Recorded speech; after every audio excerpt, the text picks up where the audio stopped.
大家好，今日我哋會用按鈕加埋可變電阻嚟整一個可以手動開關嘅可調式蜂鳴器。首先我哋攞一個可變電阻，將佢三隻腳插喺麵包板嘅 B1、B2 同 B3，跟住攞一個壓電式蜂鳴器，正極插喺 H1，負極插喺 H3。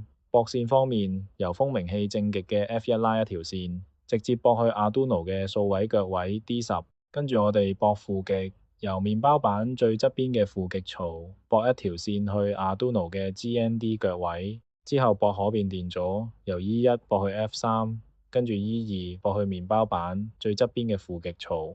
最後我哋攞三個按鈕開關擺喺下面，第一個插喺 D16、D18、G16、G18 嗰兩行，第二個插喺 D22、D24、G22、G24 嗰兩行。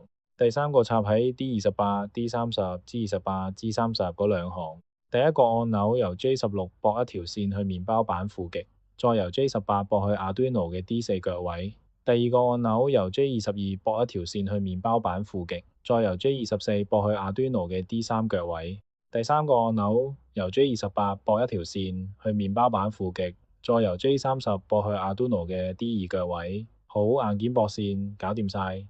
最後，我哋打開右上角嘅程式碼，呢段 code 嘅重點係利用上拉電阻模式去讀取三個按鈕嘅狀態。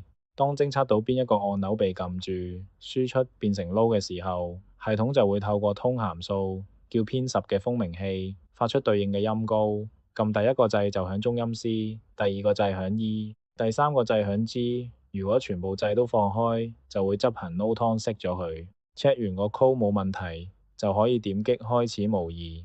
你睇，當我哋用滑鼠分別去撳呢三個按鈕嘅時候，蜂鳴器就會好似鋼琴咁，即時發出 C、E、G 三個唔同嘅音符。一個簡單嘅電子琴就咁搞掂晒，大家快啲跟住試下啦。